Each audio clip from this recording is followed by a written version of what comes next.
তখন কাদার মধ্যে তো ঠিক মতো আপনি আগাতে পারেন নাই। এখন আমার আপনারা লাইফ করতে পারছেন না।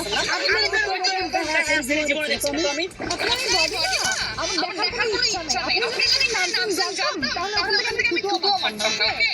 আমি তো দাদুর কথা শুনে আপনার পেছনে আসছেন। আমি বলতেছি বিষয় আমি আপনার বিষয় আইছি না, আপনি আমার বিষয় আইছেন। আমার খুব ভালো মতো জানা আছে আপনার ঢাকা শহরের মানুষজন রাস্তাঘাটে গঞ্জাম মধ্যে সারাদিন খায় খায় গামে গাইমা বিচে শুনে ধানের গন্ধ আপনি শুনেছেন আমার গন্ধ বাড়ি কাছে ওয়া দাদু দেখছো আমাকে কি সব বলতেছে উল্টা কি কাজ? আরে জোরে ক। বয়স হয়েছে তো কথা কই বেশি উনি কম। ও আমাকে বলতেছে আমি নাকি ছাড় না।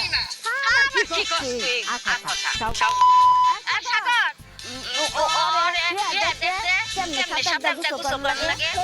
আমি কি লাগে সাঁতার শিখব রে দেখ ইয়া দেখ আরে ঠিক আছে মুরগু মানুষ কথা দাম আছে সাঁতার শিখে এই আপনি কাম করেন আমার কাম করেন আমার কি মাথা খারাপ না কাজে উঠবো আমি মরে গেল আপনার কাজে উঠবো না সাঁতার শিখবো না। ঠিক আছে আপনি মরে যাবেন ঠিক আছে কথা কথা কিছু পারেন না নাম পুষ্টি দিবে মরবে দাদু উঠে যেতে পারলে কিন্তু আমি গোসল করবো না। না মারবার এই পুষ্টি আমার এই পুষ্টি দাদা আমার এই গেরাম আমার এই দাদি আমার উঠলে আমি গেলে উঠবো মাথা খারাপ আমি এর চাকরি করলে না পরিষ্কার করে কোনো উঠবো না। দাদি আপনার নাতিকে উঠতে বলেন। আয় ভাই ওরে বিরক্ত করিস না আয় আচ্ছা আচ্ছা